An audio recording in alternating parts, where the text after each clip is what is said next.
అందరం కూడా కదిలిపబడ్డాం, తాకబడ్డాం. దేవుని ఆత్మను దర్శించిందండి అని చెప్పేవాళ్ళు అనే వాళ్ళు ఒకసారి చేతులపై దేవుని ఆత్మ చేత నేను సంధించబడ్డాను. నిజంగా నిజంగా ఏదో ఫాస్ట్గా చెప్పన్నారని కాదు, నిజమేనా? నిజం చెప్పండి. మీ హృదయాలు సంతోషించాయా? మీ హృదయాలు ఆనందించాయా? ఎంతమంది ఆనందించారు? హల్లెలూయా! చాలా సంతోషం. దేవుని సన్నిధిలో నిజంగానే ఇది ఏదో ఒక కథగా జరిగే విషయం కానీ కాదు, ఒక డ్రామా కాదు, ఒక నాటకం కాదు. దేవుని సన్నిధి ప్రభావంతో కూడింది, దేవుని సన్నిధి శక్తితో కూడింది, దేవుని సన్నిధి ఆయన మహిమతో కూడింది. కాబట్టి ఖచ్చితంగా ఎక్కడ ఇద్దరు ముగ్గురు నా నామాన్ని కూడి ఉంటారో అక్కడ ఉంటారని చెప్పిన దేవుడు నిజంగా ఆరాధిస్తే, నిజంగా నీకు ఆసక్తి ఉంటే నేను కదిలిస్తాను. కదిలింపబడకుండా వెళ్ళడానికి వీలు లేదు. నీ పనులు మానేసుకుని అండ్ నిద్ర మానేసుకుని డబ్బులు ఖర్చు పెట్టుకుని ఇంత దూరం ఎందుకు వచ్చావు? మొహం చూపించడానికా? అమ్మా ఎందుకు వచ్చావు? సహోదరులు నాదా ఆ పక్క నుంచి నడుచుకుని పక్కకు వచ్చి పోషిస్తారు.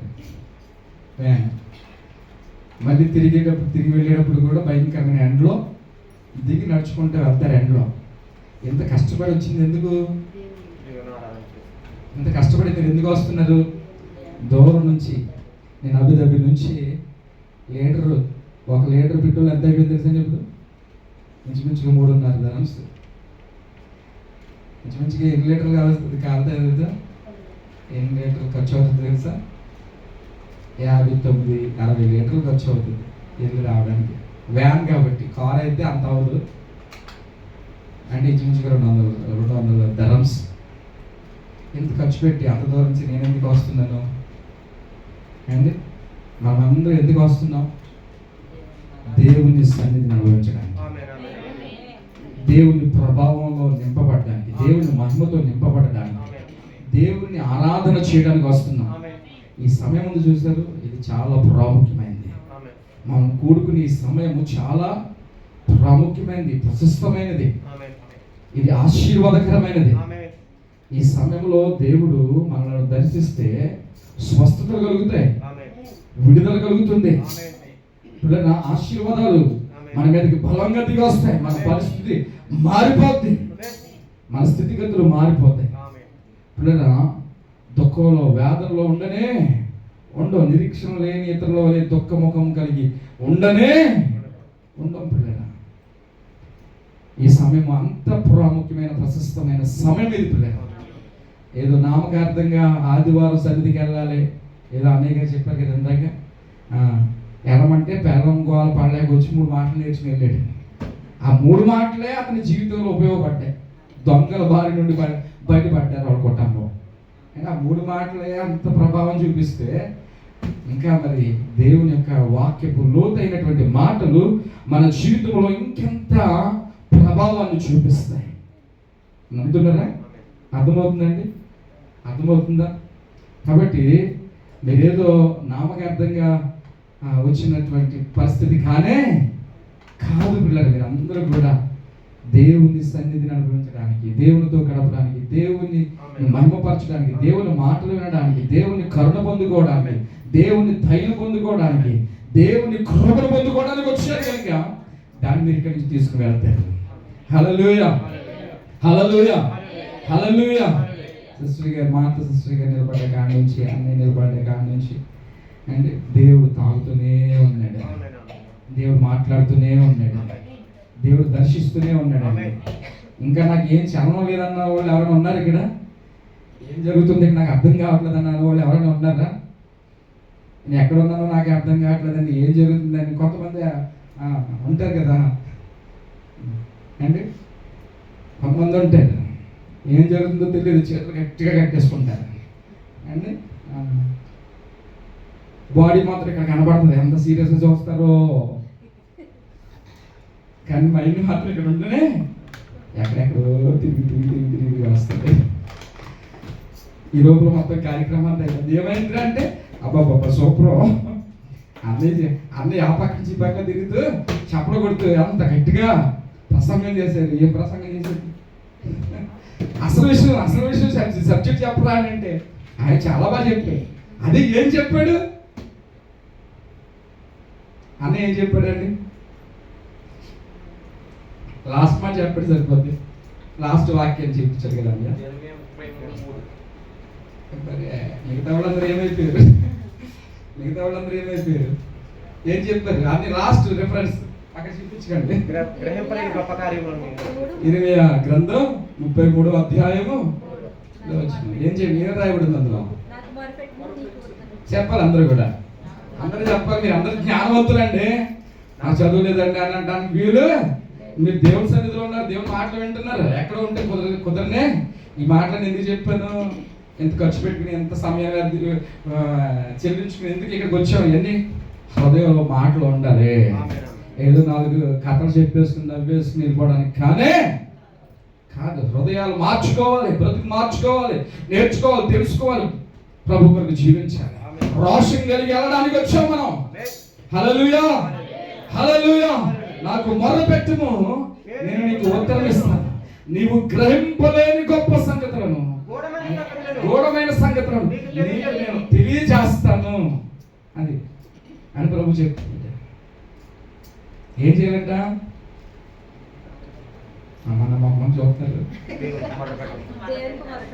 అది చెప్పండి మరి. 30 సార్లు అడగాలంటే టైం అయిపోద్ది. 2:30 టైం కొంచెం ఇప్పుడు నాకు అంటే అన్ని మాటలు అయిపోయినాయి. బిర్యానీ పలావన్నీ అయిపోయినాయి. నేను ఏదో సాంబార్ భోజనం పెట్టేసి ముగించి చేస్తానండి. సమయం లేదు.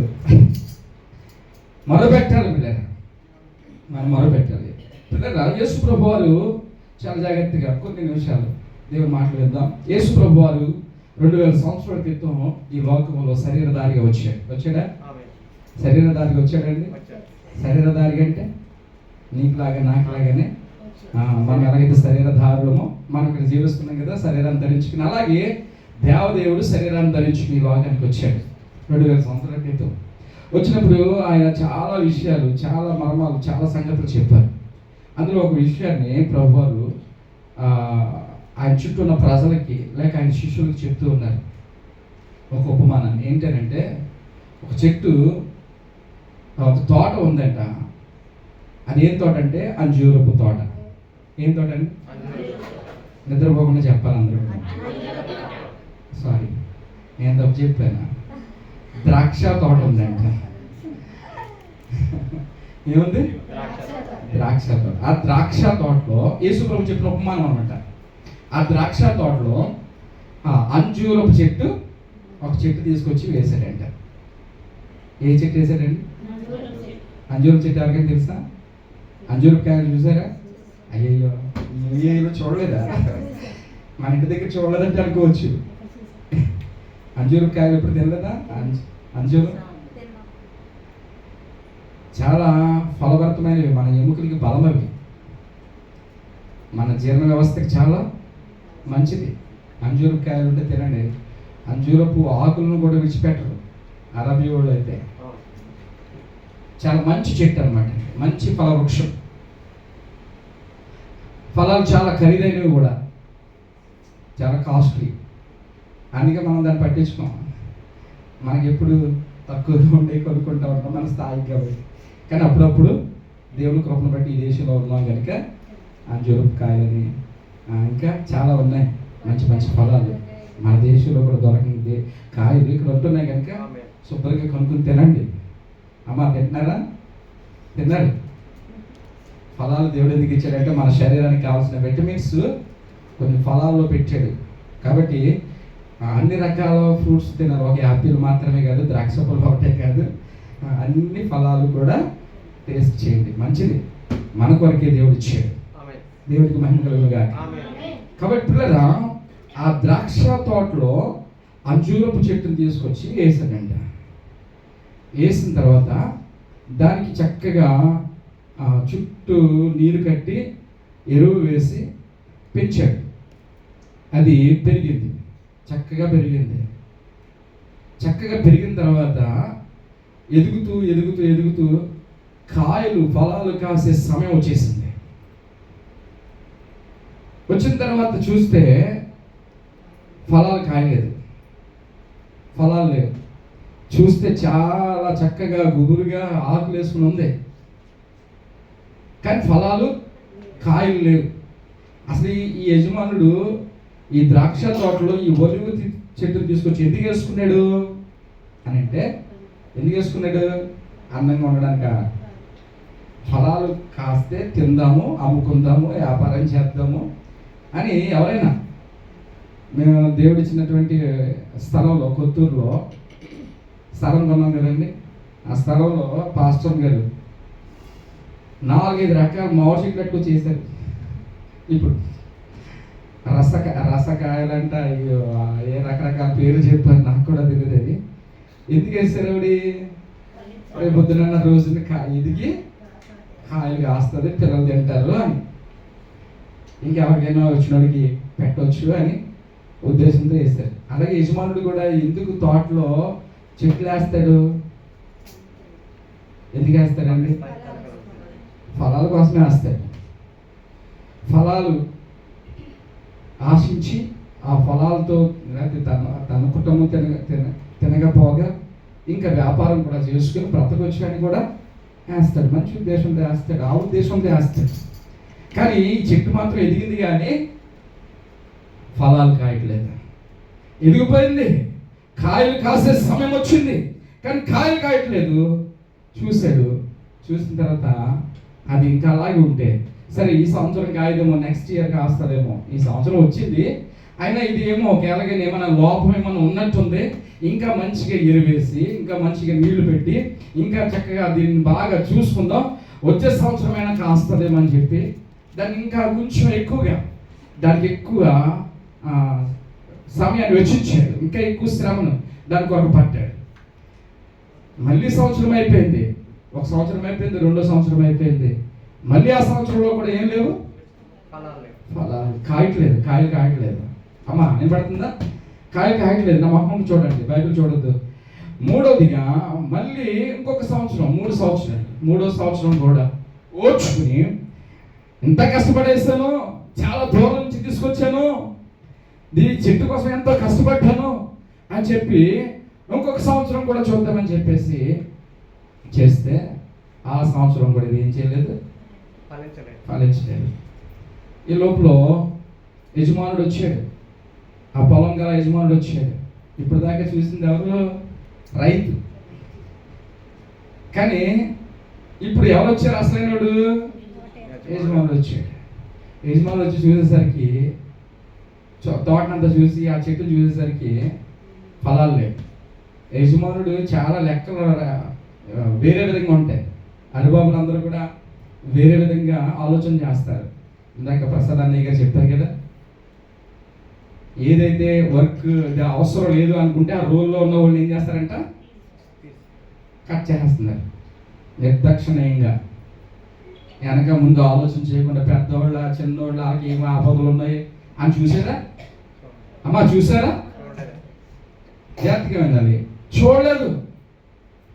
అలా కావాల్సింది ఏంటంటే, వీళ్ళ వల్ల మనకి ప్రయోజనం ఉందా, వీళ్ళకి 10,000 ధనం చేస్తున్నాం, మనకు ఒక 50,000 ధనం తీసుకొస్తున్నారా అది చూస్తాడు.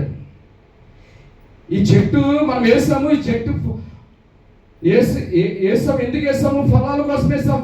కాయలు కాస్తుందా, కాయలే చూస్తాడు. కానీ ఇప్పుడు యజమానుడు ఆయన లెక్కలు డిఫరెంట్గా ఉంటాయి, అతనికి సర్వాధికారం ఉంటుంది. కాబట్టి ఆ ప్లేస్లో ఆయన ఆలోచించే విధానాలన్నీ చాలా డిఫరెంట్గా ఉంటాయి, తేడాగా ఉంటాయి. మనము ఆలోచించింది వేరు, ఆయన ఆలోచించింది వేరు. వెంటనే యజమానుడు అన్నాడు, తోటమాలను పిలిచి, ఇదిగో 3 సంవత్సరాల నుంచి దీన్ని పెంచుతున్నావు, వాటర్ పెడుతున్నావు, మందు ఇస్తున్నావు, అన్నీ ఇస్తున్నావు, కానీ ఇది సంవత్సరాలు గతించిపోతున్నాయి, కానీ ఈ చెట్టు మాత్రం ఏం చేయట్లేదు, ఫలించట్లేదు, కాయలు కాయట్లేదు. ఇది కాయలు కాయని ఏం చెట్టు అండి? ఇది కాయలు కాయని చెట్టు ఏమంటాం అండి? ఫలాలు ఫలించిన చెట్టుని ఏమంటాం? చెప్పండి గట్టిగా.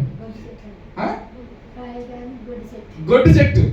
అమ్మ బాగా చెప్తారు. ఏ చెట్టు చెప్పాలి గట్టిగా, ఏ చెట్టు చెప్పాలమ్మా గట్టిగా. దెబ్బలాడతారా పాస్టర్ గారు తొందరగా వదులుతారు అని అంటే పాస్టర్ గారి మీద కాదు కానీ పాస్టర్ గారి మీద గౌరవం ఎక్కువ కాబట్టి దెబ్బలాడకపోయినా బయట ఎవరైనా ఏదైనా అంటే ఊరుకుంటారా? గట్టిగా అంత గట్టిగా వస్తుంది మాట. ఏదన్నా అంటే యాయా అన్నది అనుకో, యాయా అంటావేంటే నన్ను, అయ్యో ఇంకెంత గట్టిగా వస్తుంది మాట కదండి. గట్టిగా మాట్లాడండి. మరి ఏ చెట్టు? గొడ్డు, అది కాయని గొడ్డు చెట్టు అన్నమాట. గొడ్డు గేదె అని గేదె అంటే ఎన్ని సంవత్సరాలు అయినాయి పొల్లుకి రావు, అది గర్భం ధరించేవి. ఆ తర్వాత ఇది అనవసరం, ఇదే గొడ్డు గేదె ఇది అని చెప్పి దేనికి అమ్మేస్తాడు? కట్టుకోడికి అమ్మేస్తాడు కదండి. ప్రయోజనం లేదు. మనమే అలా చేస్తాం, మనమే అనుకోండి, మనమే యజమానులు అనుకోండి, మనం కూడా అలాగే ఆలోచన చేస్తాం కదా. అమ్మ అర్థమవుతుంది అందరికీ. యజమానుడు అన్నాడు దీన్ని తీసే, ఇంకా దీన్ని నరికే, ఇది మనకు అవసరం లేదు, దీని ప్లేస్లో ఇంకొక చెట్టు వేస్తే అది కాయలు కాస్తుంది. ఇంకెంతకాలం చూస్తామంటే అప్పుడు ఈ యొక్క తోట వాళ్ళు అంటాడు, అయ్యా యజమానుడా దయచేసి దయచేసి దయచేసి దయచేసి ఇంకొక సంవత్సరం నాకు సమయం ఇవ్వు, ఇంకొక సంవత్సరం, ఒక్క సంవత్సరం నాకు పర్మిషన్ ఇవ్వు, ఒక్క సంవత్సరం. ఈ సంవత్సరంలో ఇంకొంచెం ఎరువెక్కి వేసి, ఇంకొంచెం ఎక్కువ వాటర్ పెట్టి, ఇంకా ఎక్కువ ఇంకేం చేయాలో దీనికి అవి చేసి ఫలించేటట్లుగా నేను చేస్తాను, దయచేసి చెట్టుని తీసేయమని అనొద్దు అని చెప్పి బ్రతుకులాడుకుంటే ఆ తోట మాలివాని లేక రైతు మాట, ఆ ప్రార్థన మొరవింది యజమానుడు. సరే ఇంకొక సంవత్సరం నీకు సమయం వేస్తున్నాను, చూడు ఈ సంవత్సరంగా నన్ను చేయకపోతే దీన్ని తీసేయి అని చెప్పేసి వెళ్ళిపోతాడు కదా. పిల్లరా, ఎవరి ద్రాక్ష తోట ఏంటి? ద్రాక్ష తోట. ఈ తోటలో అంజూరపు చెట్టు ఎవరు? ఈ ఫలాలు ఫలించడానికి ఈ సాగు చేస్తున్న ఈ రైతు ఎవరు? యజమానుడు ఎవరు? మనం ఆలోచన చేస్తే బైబిల్ సెలవిస్తా ఉంది, ద్రాక్ష తోట ఇశ్రాయేలీయులు. హల్లెలూయా. పిల్లరా, ఇశ్రాయేలీయులకి సాదృశ్యం ఇశ్రాయేల్ అనేటువంటి తోట. ఇశ్రాయేలీయులు అని అంటే పిల్లరా పోరాడి గెలిచిన వారని అర్థం. దేవుడు ఇశ్రాయేలుని గొప్పగా ఆశీర్వదించాడు. అయితే బైబిల్లో 2 రకాలైనటువంటి ఇశ్రాయేలు గుంపులు ఉన్నాయి. ఇశ్రాయేలు ఒకటి శారీరక సంబంధమైనటువంటి ఇశ్రాయేలీలు, వాళ్ళు అబ్రహాము, ఇస్సాకు, యాకోబు సంతానం. పిల్లరా ఇప్పటికీ నిలిచింది.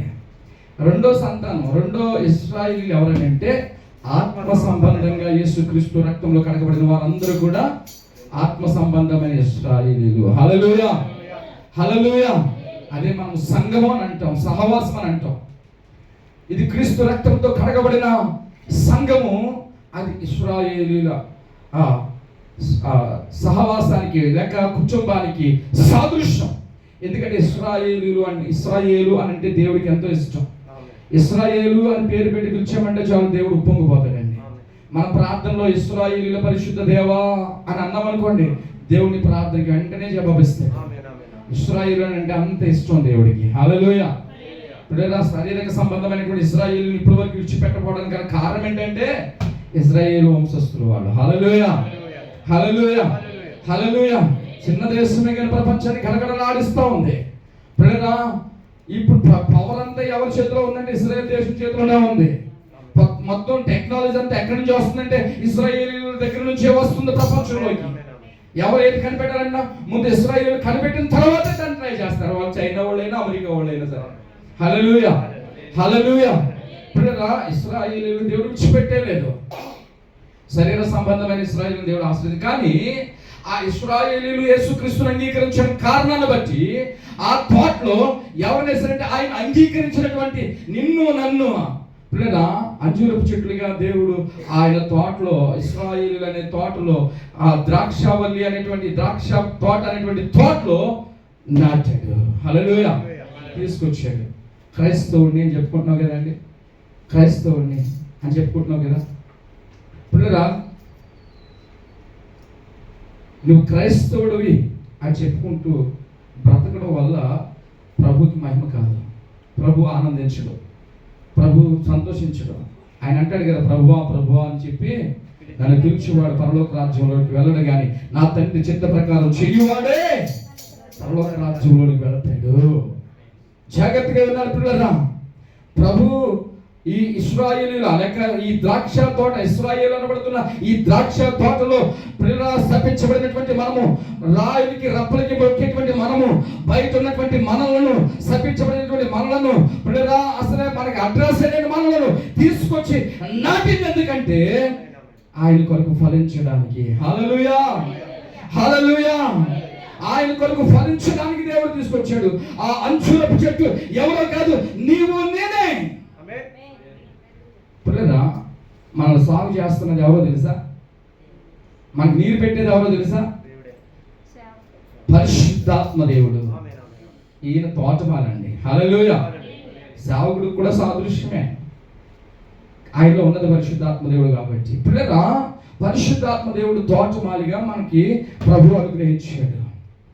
నేను వెళ్ళకపోతే వేరొక ఆదరణకర్త మీ యొద్దకు రాడు, నేను వెళ్ళిన తరువాత ఆదరణకర్త మీ యొద్దకు వస్తాడు. ఆయన మిమ్మల్ని సర్వసత్యములోకి నడిపిస్తాడు. ఓ ప్రతిదీ కూడా ఆయన మీకు తెలియజేస్తాడు. నీతిని గురించి, పాపము గురించి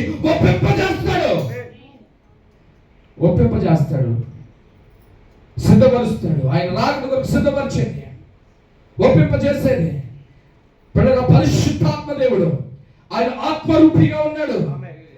ఆయన ఆత్మయే మన మధ్యలో ఉండి పిల్లల తోటమాలిగా పనిచేస్తూ ఉన్నాడు. ఏం కావాలంటే అది మనకి సమకూరుస్తూ ఉన్నాడు.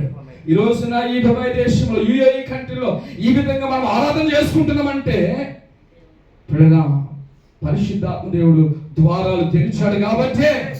మీరు అక్కడి నుంచి రావడానికైనా, నేను అభిదపించి రావడానికైనా పిల్లల కారణం ఏంటంటే పరిశుద్ధాత్మ దేవుడు అన్ని ద్వారాలు సరిచేస్తున్నాడు, నీరు పోస్తున్నాడు, వాక్యం చెప్తున్నాడు. దేవునికి ఇష్టమైన బిడ్డగా ఎలాగ ఉండాలి, ఫలాలు ఫలించే బిడ్డగా ఎలాగ ఉండాలి.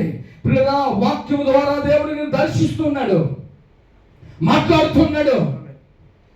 ఎరువులు వేసి శ్రమలు అనేటువంటి శోధనలో పడినప్పుడు ఆయన శక్తి మహిమ ప్రభావాలను కనుపరిచి, అద్భుతాలు చేసి, స్వస్థపరిచి, అనేకమైన సూచనలు చేసి నిన్ను పెంచుతూ ఉన్నాడు. ఎందుకంటే ఫలాలు ఫలించాలని. ఆ అంజూరపు చెట్టు నీవు నేను మనము పిల్లగా చక్కటి ఫలాలు ఫలించడానికి మనల్ని సిద్ధపరిచేవాడు పరిశుద్ధాత్మ దేవుడు. ఇప్పుడు తోట యజమానుడు ఎవరంటే ప్రభు అయిన యేసుక్రీస్తు. హల్లెలూయా, హల్లెలూయా, హల్లెలూయా. ఆయన సమస్తాన్ని సిద్ధపరిచి పరిశుద్ధాత్మ దేవుడికి అప్పగించి వెళ్ళాడు. పిల్లరా ప్రకటన గ్రంథం 1వ అధ్యాయం 7వ వచనంలో ఉంటుంది. ఆఖరిగా పిల్లరా ఆయన మేఘారూఢుడై వచ్చుచున్నాడు. హల్లెలూయా.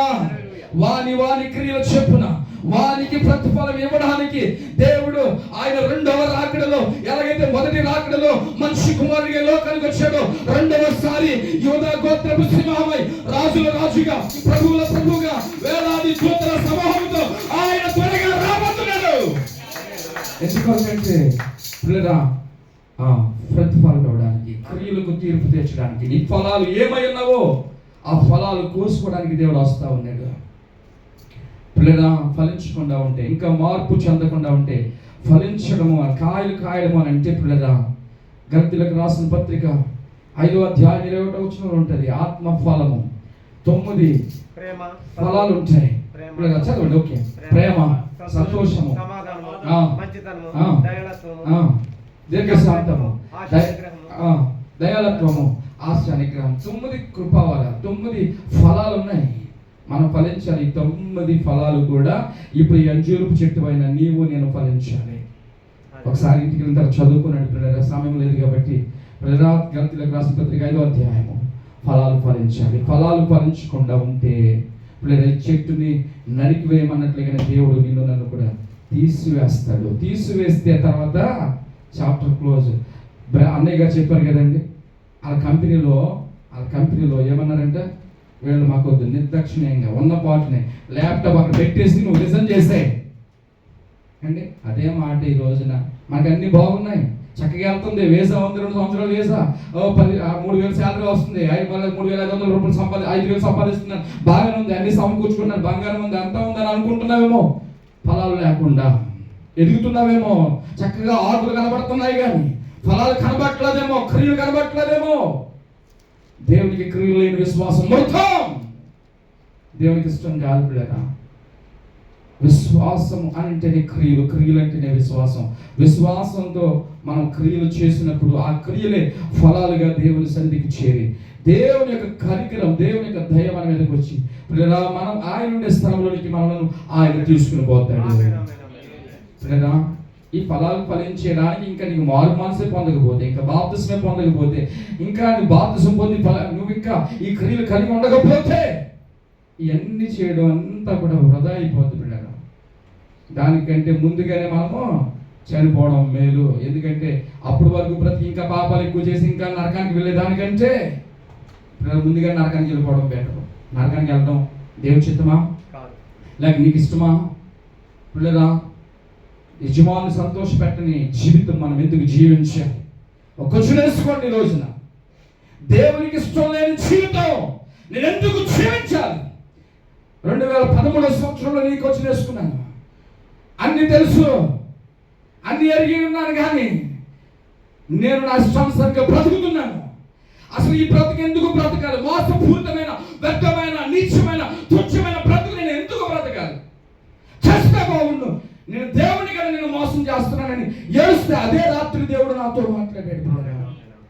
పిల్లరా ఆ మనస్సు నీకు ఎప్పుడైతే వచ్చిందో, ఆ ఒప్పుదల ఎప్పుడైతే వచ్చిందో, ఆ మార్పు ఎప్పుడైతే వచ్చిందో, దేవుడు నీకు సహాయం చేయడం మొదలు పెడతాడు. పరిశుద్ధాత్మ దేవుడు నీ మార్పు కొరకు ఆయన చేయవలసిన ప్రయత్నం ప్రతిదీ ఆయన చేస్తాడు. నేను సంపూర్ణంగా నీతిమంతుడు అయిపోయిన తర్వాత బాప్తిసం తీసుకుంటానని అనుకుంటావేమో కానీ అది వాక్యానికి విరుద్ధం. అది నీ వల్ల ఎప్పటికీ కాదు. పిల్లరా నీకు ఆశ ఉంటే పరిశుద్ధాత్మ దేవుడు వెనకాల కార్యం చేస్తాడు. హల్లెలూయా. నిన్ను సంపూర్ణ స్థితిలోకి మార్చేది పరిశుద్ధాత్మ దేవుడు. ప్రభు రాకడి కొరకు నిన్ను సిద్ధపరిచేది పరిశుద్ధాత్మ దేవుడు. నువ్వు ఫలాలు ఫలింపజేసేలాగా చేసేది పరిశుద్ధాత్మ దేవుడు. కొంతమంది పరిశుద్ధాత్మ దేవుడు ఎన్నిసార్లు గద్దించినా గానీ, ఎన్నిసార్లు బోధించినా గానీ, అది చేయొద్దని చెప్పినా గానీ పిల్లల పరిశుద్ధాత్మను మాట వినకుండా ధిక్కరించి ఆయన దుఃఖపెడతా ఉన్నారు. యుగమందు దేనికైనా క్షమాపణ ఉంది, కానీ పరిశుద్ధాత్మ దేవుని దుఃఖపెట్టువానికి రాబో యుగములో కూడా క్షమాపణ లేదు అని బైబిల్ సెలవిస్తా ఉంది. పిల్లగా ఈ యొక్క మధ్యాహ్న కాల సమయంలో, ఈ ఉదయకాల సమయంలో పిల్లగా ద్రాక్ష తోటలో ఉండడానికి యోగ్యులం కాదు మనం, కానీ దేవుడు మనం తీసుకొచ్చిన ఆచాడు. ఎందుకంటే నువ్వు ఫలాలు ఫలించాలి. అమ్మా, అయ్యా, చెల్లి, తమ్ముడు, ఇంకా నీ జీవితాన్ని పక్కన పెట్టు, నీ ఇష్టాన్ని పక్కన పెట్టు. నీ చిత్తం కొరకు, నీ ఇష్టం కొరకు బ్రతకడం కాదు, ప్రభు కొరకు బ్రతుకు, ప్రభు మాట కొరకు బ్రతుకు. నువ్వు సంతోషంగా ఉంటావు, నీ కుటుంబం సంతోషంగా ఉంటారు, నీతో ఉన్నవారందరూ సంతోషంగా ఉంటారు, నీకు మంచి ఫలాలు, మంచి జీవితము దేవుడు పరలోకం ఇస్తాడు. పిల్లలు ఆ రాజ్యం కొరకు, అదే ఆ యొక్క దర్శనం కొరకు మనకు అందరూ కూడా ముందుకు సాగుదాం. అలాంటి కృప పరిశుద్ధాత్మ దేవుడు మనందరికీ దయచేయను గాక. అందరూ లేచి నిలబడతాం. పిల్లరా కానుకలు పట్టుకుందాం. దయచేసి అందరూ లేచి నిలబడి కానుకలు పాడుతుండగా కానుకలు పట్టుకుందాం.